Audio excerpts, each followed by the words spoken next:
Hello guys, எல்லாரும் எப்படி இருக்கீங்க? உலகிலேயே இவ்வளோ உயரமான தூணை பார்த்துருக்கீங்களா? இதோட ஹைட் பார்த்தீங்கன்னா 242 அடி.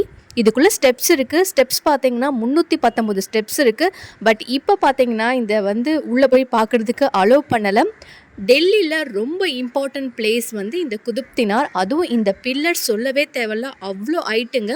இந்த ஒவ்வொரு பில்லர்லேயும் பார்த்தீங்கன்னா ஒவ்வொரு சிற்பங்களாக அழகாக செதுக்கியிருப்பாங்க. இது செம்மண்ணில் பண்ணியிருக்காங்க. பட் இந்த தூணில் பார்த்தீங்கன்னா இரும்பால் கட்டியிருக்காங்க. இந்த தூண் துருப்பிடிக்காமல் இருக்கிறதுக்கு சில களிமங்களை யூஸ் பண்ணி இதை கட்டியிருக்காங்க. இதோட கலைநயத்தை உண்மையிலே பாராட்டியே ஆகணும்.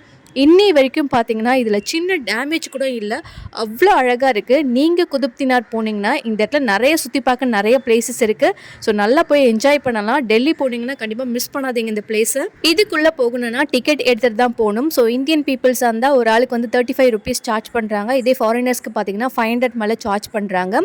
ஸோ அவங்க பார்த்தீங்கன்னா சின்னதாக ஒரு பாஸ் மாதிரி கொடுக்குறாங்க. அதை பத்திரமா வச்சுக்கணும். நம்ம இந்த இடத்துல நிறைய பார்த்தீங்கன்னா அந்த காலத்தில் கட்டின நிறைய விஷயங்கள் இருக்குது. நம்ம தமிழர்கள் கட்டின சில சிற்பங்களுடைய கல்வெட்டுகளும் இங்கே நம்ம பார்க்கலாம். அவ்வளோ அழகாக இருக்கும். இந்த பிளேசஸில் பார்த்தீங்கன்னா அப்போ ஸ்கூல்ஸ் காலேஜெலாம் இருந்ததுன்னு சொல்கிறாங்க. பட் எந்த அளவுக்கு உண்மைன்னு தெரியல. நீங்கள் டெல்லிக்கு ட்ரிப்பு போனீங்கன்னா இந்த பிளேஸை மிஸ் பண்ணாதீங்க. பார்க்க ரொம்பவே அழகாக இருக்கும். இந்த வீடியோ பிடிச்சிருந்தா லைக் பண்ணுங்கள். பாய்.